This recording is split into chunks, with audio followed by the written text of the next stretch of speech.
Apple menyediakan aplikasi shortcut untuk membuat automation. Ini tersedia dari seri iPhone, iPad, dan MacBook. Meski Android tidak memiliki aplikasi bawaan yang serupa, tapi kita bisa menginstal aplikasi seperti MacroDroid untuk fungsi yang serupa. Video kali ini saya akan sedikit mendemonstrasikan bagaimana kedua aplikasi ini bekerja untuk mempermudah kita. Kita akan membuat notifikasi harga emas dan juga tracking nomor resi. Jadi teman-teman tidak perlu menginstal aplikasi tambahan atau mengunjungi website lain. Dan kita langsung ke pembahasannya. Sebelum dimulai, ada baiknya kita mengenal tentang JSON karena dua automation nanti yang dibuat sangat bersinggungan dengan JSON ya. Jadi intinya ya, JSON itu sebenarnya hanya teks biasa, format teks sebetulnya yang mudah dipahami sama manusia dan komputer ya. Jadi bisa dibaca manusia dan bisa diuraikan ya, bisa didapetin datanya oleh bahasa pemrograman atau mesin. Nah, kita langsung aja ke contohnya. Jadi ini adalah contoh paling simpel ya. Jadi dimulai dari kurung awal dan kurung tutup. Di dalam kelompok ini ya, yang dimulai dari kurung buka dan kurung tutup ini bisa dikenal dengan nama objek atau dictionary nanti ya. Nanti di iOS dan di Android lebih kenal dengan nama dictionary ya. Dan di sini adalah nama key-nya atau nama kuncinya dan di samping kanan ini ada nilainya ya. Bisa angka, number ya, atau string karakter ya. Atau bisa juga array. Array bentuknya seperti ini atau list itu adalah untuk, menampung banyak objek ya, untuk menampung banyak objek seperti ini. Jadi dalam satu array bisa bisa ada satu atau lebih objek, ya. Nanti kita akan bersinggungan dengan, objek seperti ini. Jadi dalam satu objek ada banyak, data ya, ada banyak properti seperti status, data, di dalam data ada objek lagi, di dalam objek ada objek lagi, ada yang tipe data ada juga yang array. Nah, nanti bentuknya seperti ini. Tapi intinya dasarnya seperti ini aja. Jadi ini objek, ini array ya, kirinya adalah nama kuncinya, kanannya adalah nilainya. Jadi di dalam objek bisa ada objek lagi, di dalam array bisa ada array lagi dan seterusnya. Intinya adalah kombinasi dua itu. Oke, kurang lebih seperti itu. Kita langsung aja ya ke implementasinya. Oke, jadi yang pertama kita akan bikin cek harga Antam ya sebagai contoh. Hasilnya akan seperti ini ya. Saya coba tes dulu. Nah, seperti ini ya. Nanti di atas ada tulisan harga jual dan harga beli. Nah, datanya dari mana? Datanya sendiri dari Pegadaian Antam. Dan saya sudah siapkan ya endpoint-nya, jadi lebih mudah untuk diakses. Jadi seperti ini ya, ini ada di server saya, dari harga jual dan harga beli. Ini dalam satuan gram ya, dalam 1 gram. Kalau ingin tahu codingannya seperti apa, saya lampirkan GitHub-nya di kolom deskripsi. Kita akan mulai dari buat baru ya, tombol plus di sini. Kemudian kita cari action, saya ketik HTTP. Nah, di sini akan muncul get contents of URL. Ya, jadi sebenarnya ini adalah HTTP request ya, kalau teman-teman lebih ke teknis bahasanya. Nah, URL-nya tadi ya, halaman websitenya. Ini nanti tinggal di copy paste aja. Di sini kalau lihat anak panahnya, di sini ada method dan headers. Jadi kalau misalkan teman-teman punya endpoint yang custom, silahkan di-adjust ya. Tapi punya saya di sini cukup dengan get method dan gak ada header-nya ya. Seperti ini ya. Ini bisa kita coba langsung run sebetulnya, kita coba run ya. Setelah tombol run, kemudian allow new shortcut to connect to Chrome ya, boleh ya. Karena emang HTTP request di sini bisa pakai underlying-nya, bisa pakai Safari, bisa pakai Chrome ya. Dan di sini akan muncul ya hasil yang sama seperti yang tadi di Chrome ya, harga beli dan harga jual. Nah, kita akan ngambil data masing-masing ya, harga belinya dan harga jualnya. Caranya, nah ini sebenarnya namanya adalah bentuk JSON atau di Apple biasa dikenal dengan dictionary. Jadi by dan cell itu adalah atribut atau properti ya. Nah, kita mau ambil by-nya karena di sini kan nggak ada titiknya ya, nggak ada formattingnya. Kita akan buat formattingnya dulu biar lebih mudah dibaca. Jadi kita ke search action lagi, kita caranya ke get dictionary value. Jadi kita mau ngambil dictionary value. Tadi kita ambil by-nya dulu, boleh by-nya dulu, boleh cell-nya dulu. Ya, tadi kan ada properti atau atribut yang namanya by dan cell. Nah, kita akan coba run lagi. Maka akan muncul by-nya sekian, ya. Kemudian kita akan formatting ya. Kemudian kita di sini ada number. Format number di sini ya, format number. Nah, di sini mau ditaruh berapa desimal ya. Kita mau kalau misalkan 2 desimal ya berarti 0,00. Cuman kan di Indonesia nggak menganut desimal seperti ini ya. Nah, kita hilangkan desimalnya menjadi 0 decimal places ya. Kemudian Di sini menjadi seperti ini. Kemudian kita mau tambahin RP-nya, boleh. Kemudian kita tambahin teks, misalkan di sini teks RP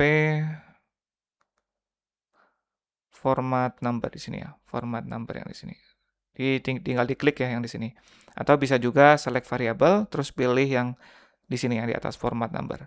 Dan kemudian kita coba run lagi, dan di sini muncul RP 3 juta sekian ya. Dan kini kita akan simpan ya, menjadi bentuk variabel yang namanya by ya. Jadi kita buat variabel.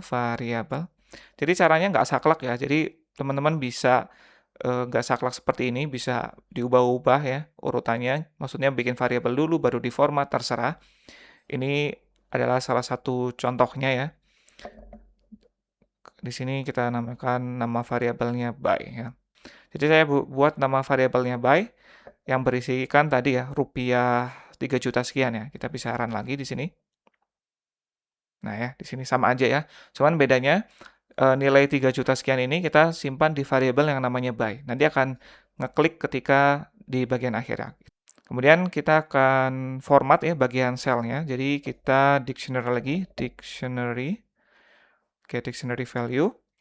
Nah, perhatikan di sini ini nggak ada garisnya ya di tengah-tengahnya. Jadi artinya tidak terhubung, tapi tetap kita bisa mengakses variabel yang ada di dalamnya ya, di dalam shortcut ini. Oke, ini kita ganti ya by variabelnya. Kita bukan ngambil dari by, tapi kita mau ngambil dari get content of URL, dari respon yang tadi ya. Kita akan ngambil cell ya. Nah, kita bisa coba lagi ya, run lagi. Nah, di sini ada 2 juta sekian ya, 2 juta sekian. Kita akan format lagi, format ya, format number. Kemudian di sini kita taruh 0 desimal. Maka ketika kita run lagi, bentuknya seperti ini ya, 2 juta, lebih enak dibaca lah intinya. Kita bisa tambah sama ya, kita akan tambah rupiah. Jadi teks di sini, RP spasi select variable di sini, select variable, terus kita pilih ini ya, yang di sini yang paling bawah ya, formatted number yang paling bawah. Oke, kita coba run lagi, sekali lagi. Nah, kita sudah mendapatkan RP spasi 2 juta sekian. Oke, sama seperti sebelumnya, kita akan simpan variabel ke ini ya, ke namanya cell ya. Ups, salah. Set variable. Nah, ini kita namakan cell ya. Kemudian isinya teks, kita udah, hasilnya akan sama aja ya, 2 juta. Terakhir kita akan nampilin ya sebagai notifikasi. Ya, kita search actionnya notification. Nah, seperti ini. Nah, hello world-nya kita ganti jadi informasi harga jual dan beli. Misalkan jual dulu boleh, mau beli dulu boleh. Dan sini kita select variable. Jualnya adalah sell. Terus spasi, terserah ya formatnya mau seperti apa. Terus misalkan di sini beli spasi select variable beli ya. Oke, dan kemudian kalau mau tambahin judul silakan, mau pakai suara juga silakan, mau enggak juga silakan ya. Ini kita hapus saja clear variable attachment-nya. Jadi seperti ini ya, jual harga jualnya, harga beli dan variabel harga beli. Oke, kita run. Nah, seperti ini ya. Muncul harga jual dan harga beli. Nah, ini kemudian kita tinggal rename aja namanya di sini, rename katakanlah cek Antam misalkan ya. Ini saya namakan tutorial, biar nggak ketriwal ya. Ketriwal apa ya? Ketriwal tuh tertukar ya. Oke, ini ikonnya boleh diganti ya, jadi misalkan seperti ini warna kuning, terus choose ikonnya, nah ini diganti jadi apa ya misalkan. Uang aja ya misalkan ya, simbol di sini dolar ya. Dan oke seperti ini ya. Dan di sini udah jadi ya. Ada cek Antam, tinggal kita klik aja di sini dan muncul notifikasinya. Dan ini baru manual ya. Maksudnya kita ketika klik ini baru akan muncul ya. Nah, kita mau bikin otomatis biar katakanlah cek secara rutin setiap hari ya. Caranya mudah, ke bagian automation di sini. Di sini kita tinggal klik plus ya. Kita pilih time of day ya. Jadi misalkan setiap hari, setiap jam berapa misalkan, jam 10 misalkan ya.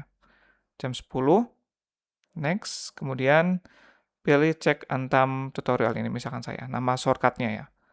Dah, jadi seperti itu ya. Dan kira-kira seperti itu cara membuat automation ya di iOS. Kita tentu akan buat yang lebih menarik lagi di bagian selanjutnya. Oke, jadi yang pertama kita akan bikin notifikasi cek harga emas ya atau Antam. Nanti akan mendapatkan notifikasi seperti ini, harga jual dan belinya. Ini akan muncul ini sih saya setnya setiap hari ya, setiap jam 9. Ini bisa nantinya bisa diatur ya. Oke, langsung aja kita sudah di makro Android. Ini kita akan buat add makro. Nah, sini kita akan buat action. Jadi trigger adalah apa yang memulai, action adalah apa aja ya actionnya atau aksinya apa aja. Dan kita nggak akan nyentuh constraint untuk saat ini ya. Oke, kita akan buat actionnya. Jadi untuk harganya sendiri kita akan ambil dari Pegadaian Antam. Jadi seperti ini ya.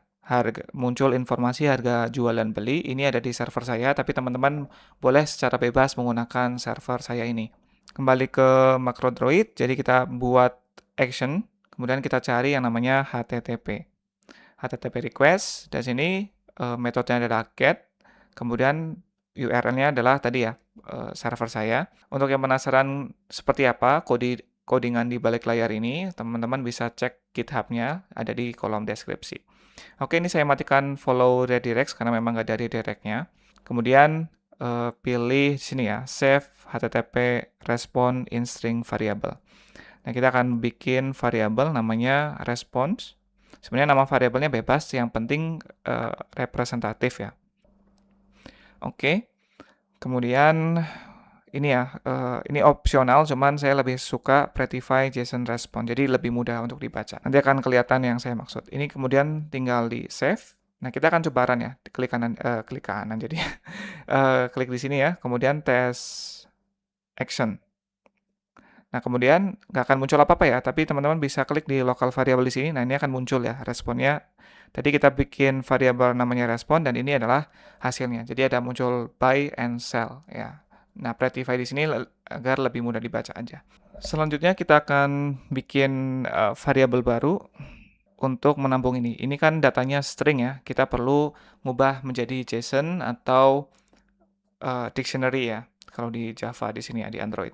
Kita action di sini, kemudian kita cari yang namanya JSON, JSON parse di sini. Kemudian variabelnya adalah response tadi. Ini kan tipe datanya string. Kita akan buat variabel baru ya. Klik plus di sini. Namanya katakanlah data. Oke. Oke. Nah, kita akan run lagi karena di sini kan tulisan entry 0 ya di sini ya. Kita run lagi di sini test action, maka akan muncul ya datanya 2 ya. Kita klik di sini, maka akan muncul buy and sell. Dan ini kita sudah bisa mengambil data buy and sell. Ini adalah namanya property atau attribute ya. Jadi kita bisa ngambil ini. Kalau tadi tipenya string kita belum bisa ya dapetin data buy and sell karena ini adalah cuma teks aja ya. Oke, selanjutnya kita bikin action baru. Kita cari namanya variable, set variable di sini. Kita buat variable baru namanya by. Kemudian variable type atau tipe datanya kita ganti integer atau bilangan bulat. Kemudian oke.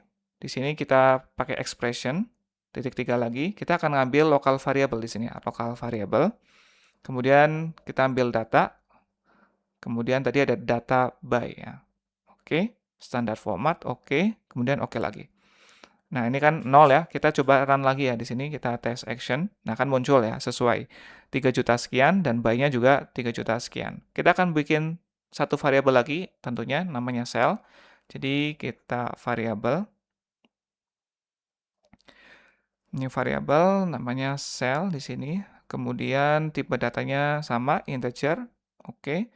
Kita pakai expression, kita pilih local variable, kemudian pilih data, terus data cell. Mau standar format, oke. Ya. Kita coba run lagi di sini, test action. Nah, sudah muncul ya 2 juta sekian. Terakhir, kita akan munculkan notifikasinya. Jadi kita tambah action lagi di sini, kemudian pilih cari notification ya, notification, display notification di sini. Nah, di sini judulnya terserah ya, katakanlah harga Antam. Kemudian untuk teksnya, misalkan kita jual, misalkan jual atau beli dulu silahkan jual, titik 2, terus pilih local variable,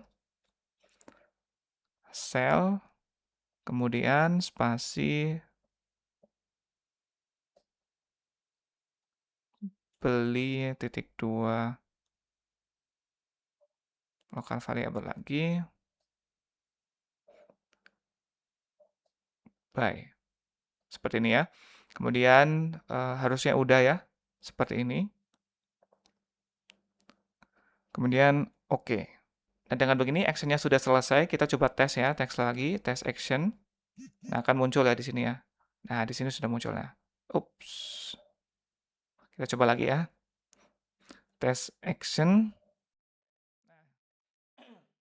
Muncul seperti ini. Nah, mungkin pertanyaannya gimana sih, apakah bisa ngeformat nominalnya menjadi lebih enak dibaca ya? Sebenarnya bisa, cuman itu butuh script ya, tidak semudah di iOS. Kalau iOS jauh lebih mudah, karena ini automation pertama, jadi saya pengen sesimpel mungkin. Jadi saya akan biarkan seperti ini, biar lebih mudah dipahami ya. Oke, kita mau si notifikasi ini berjalan secara otomatis setiap hari ya, maka kita akan tambahkan triggernya. Di sini kita tambahkan trigger, kemudian waktu, date, or time ya di sini. Kemudian kita pilih regular interval, jadi kita pilih selama 24 jam sekali ya, artinya dalam satu hari sekali. Kemudian waktunya mungkin saya pilih jam 9 misalkan ya, atau jam 10, boleh. Kemudian saya nggak mau pilih use alarm ya, jadi ini saya disable aja, terus oke. Dah, kemudian kita namakan katakanlah harga emas misalkan. Kemudian titik 2, kemudian di sini save changes. Oke, dengan ini teman-teman bisa ke halaman makros. Kemudian di sini ya, harga emas di sini pastikan enable di sini ya. Artinya sudah ada ya. Dicek selama 24 jam sekali ya. Kurang lebih seperti itu ya untuk automation pertama. Selanjutnya kita akan buat yang lebih menarik lagi. Oke, untuk automasi kedua kita akan bikin cek resi. Jadi seperti ini ya. Jadi kita bisa tap di sini, kemudian masukkan nomor resinya. Untuk kode kurirnya nanti linknya ada di deskripsi ya. Ini oke. Nanti akan mendapatkan notifikasi seperti ini, seperti tadi status dan deskripsinya. Jadi di belakang layar kita akan menggunakan server saya ini ya. Kalau mau lihat codingannya bisa tinggal diklik nih ya, di icon GitHub di bawah ini, nanti linknya juga ada di deskripsi. Oke, kita langsung aja kita buat shortcut baru. Kemudian kita akan, tadi kan muncul ya pop-up untuk menanyakan nomor resi dan kode kurirnya. Nah, kita bisa ketik ask di sini, ask for input. Di sini prompt-nya misalkan nomor resi. Kita tanya nomor resi dulu. Kemudian kita akan simpan hasilnya ya, inputannya, nomor resinya ke dalam suatu variabel. Jadi di sini kita set variabel di sini. Ini nama variabelnya katakanlah awb ya untuk nyimpan nomor resi ya. Kita coba play dulu ya. Di sini akan muncul ya nomor resi, kita dan aja misalkan, maka nanti nilainya akan disimpan di variabel awb. Kita akan tanyain lagi ya untuk kode kurirnya, jadi kode kurir ya. Sama juga kita butuh disimpan ke dalam variabel, di sini variabel, sini nama variabelnya kurir ya. Yang penting bebas ya variabelnya, yang penting representatif ya. Kita udah buat variabel untuk nomor resi, kemudian kita udah buat variabel untuk kurir. Kita selanjutnya bikin request ya ke server saya. Nah, ini kurirnya variabel kurirnya kita hapus ya. Kita clear variabel. Kita akan ganti pakai server saya nih. Paste di sini API/track tanda tanya kurir sama dengan, kemudian select variable, ya, bisa lewat di sini atau select variable di sini ada kurir dan juga tambah kemudian dan awb untuk nomor resinya sama dengan awb ya. Jadi seperti ini ya. Get content of ini ya servernya, kurirnya apa dan awb-nya apa. Nah, kita coba run dulu. Nomor resi, kode kurir SPX. Oke. Kemudian tentu diizinkan ya untuk akses ke Chrome atau Safari karena memang butuh browser ya untuk menjalankan ini. Allow. Nah, di sini akan muncul ya datanya ya. Statusnya sudah dikirim ya, pesan sudah diterima ya. Cuman kan ini masih eee, sulit dibaca ya, makanya kita akan sederhanakan menggunakan notifikasi. Oke, selanjutnya kita akan ngambil data statusnya, di sini kan statusnya deliver ya. Jadi kita cari yang namanya dictionary, karena balikannya adalah dictionary. Kita cari dictionary, get dictionary value. Di sini kita akan cari, data dot summary dot status ya. Jadi kita akan ngambil data statusnya ya, kurang lebih seperti ini. Kita coba run lagi, sekali lagi, SPX. Nah, seperti ini ya, muncul statusnya deliver ya. Kita akan simpan ya nilai deliver ini ke dalam suatu variabel ya. Jadi variabel, katakanlah status. Oke. Kemudian kita ambil deskripsi terakhir ya dari histori pengirimannya. Maka kita ambil dictionary lagi, dictionary value. Nah, ini get dictionary value untuk data.history. Nah, ini kita ganti bukan di status ya, tapi dari request HTTP tadi di content of URL di sini ya. Kita coba run dulu.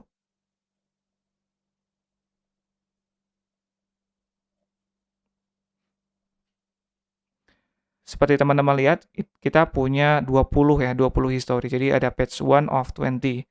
Nah, kita akan ambil deskripsi yang paling baru ya. Nah, ini adalah array ya, kan atau list karena di sini punya 20 item ya. Jadi kita bukan pakai dictionary lagi, tapi kita mau ngambil menggunakan list ya. Jadi kita caranya cari yang namanya list, get item from list.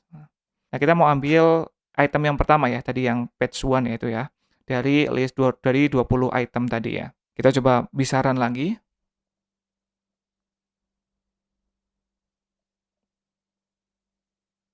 Nah, ini ya. Dan ini kita sudah nggak lihat page 1 of 20 lagi, tapi ini sudah dalam bentuk dictionary lagi, ya. Nah, karena di sini sudah dapat dictionary lagi, kita bisa ngambil si deskripsinya. Kita ambil dengan cara get dictionary lagi, dictionary. Kita ambil DSC tadi ya, DSC. Kita boleh run lagi.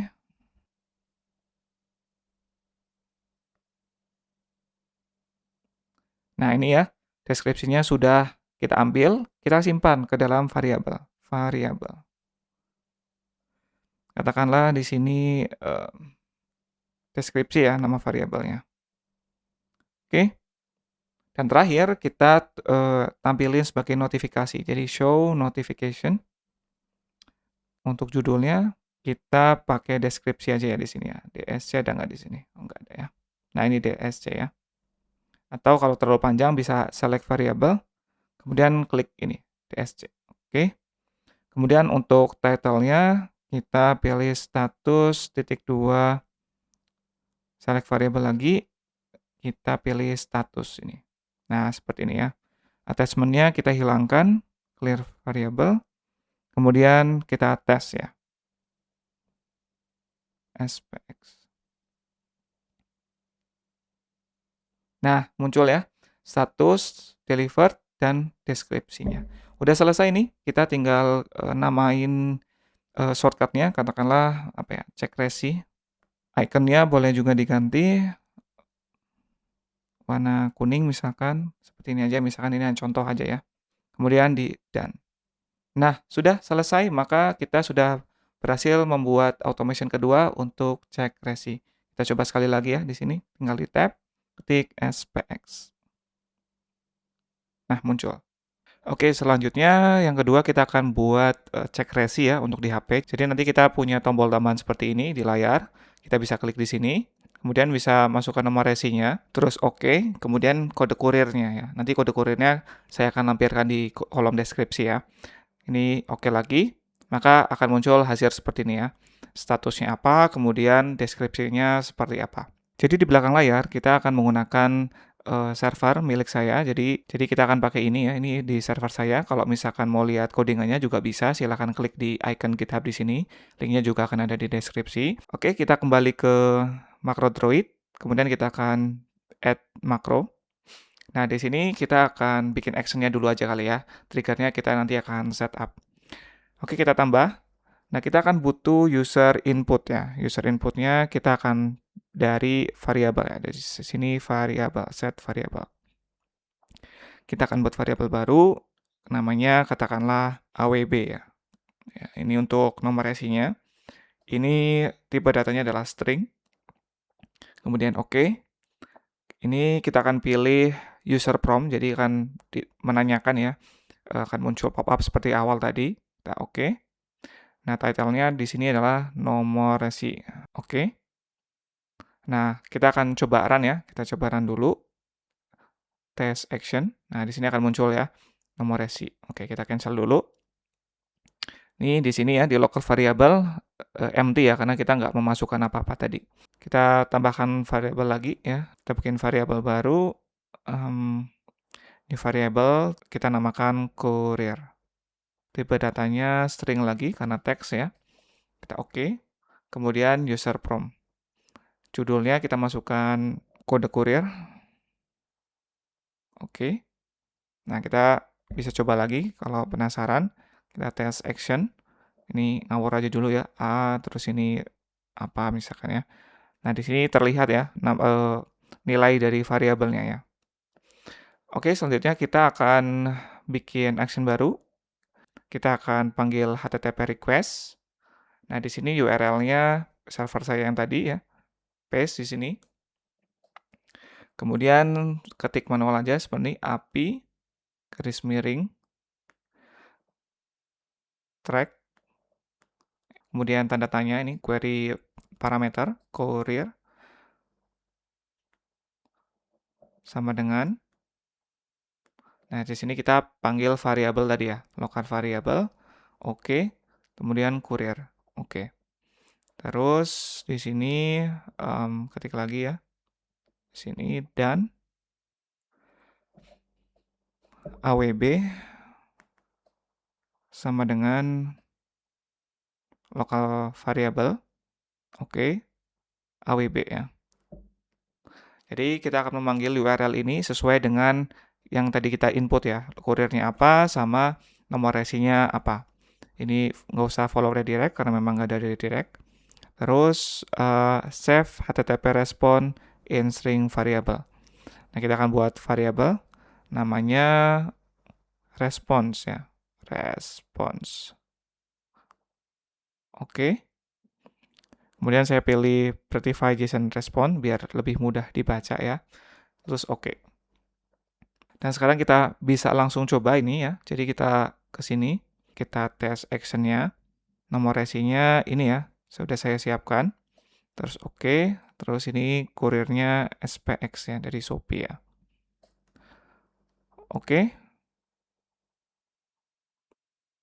Nah, ini akan muncul ya, respon 200 nih ya di bawah nih ya, respon 200. Kurang lebih hasilnya seperti ini ya. Jadi kita punya status, message-nya apa, datanya apa. Ini statusnya udah delivered ya atau terkirim, tanggalnya dan juga historinya ya atau riwayat perjalanannya. Tentu ini saya blur ya karena ini nomor resi asli ya, nanti ada keterangan lokasinya. Oke, kita oke saja di sini. Selanjutnya kita akan bikin notifikasinya. Jadi kita bisa tambahkan di sini ya. Tambahkan di sini, kemudian kita cari notification. display notification ya, sama seperti sebelumnya. Ini kita tambahkan status ya misalkan ya. Titik 2, kemudian kita pilih local variable, kemudian kita pilih data. Di sini data-data, dan di sini kita pilih summary. Nah, di sini akan ada muncul status ya, data summary status. Oke.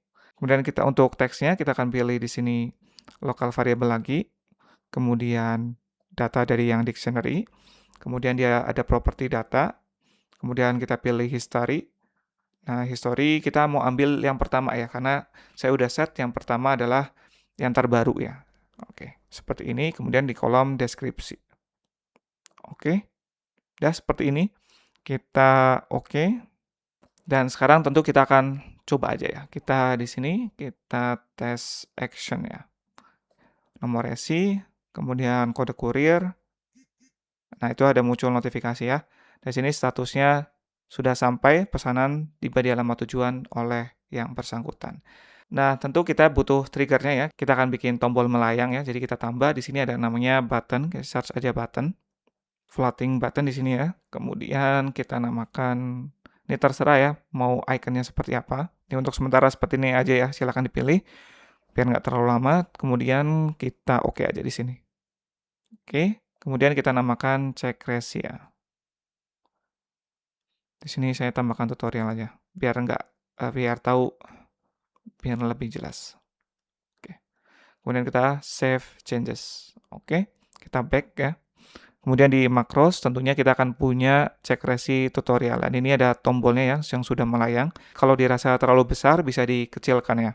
Tentu ini juga bisa ya, nggak mesti harus buka makro Droid. Misalkan kita minimize, ini tetap ada ya. Jadi kita misalkan klik di sini boleh, nomor resinya, kode kurirnya, dan kita dapetin notifikasinya di atas. Oke, dengan begitu automation kedua telah selesai.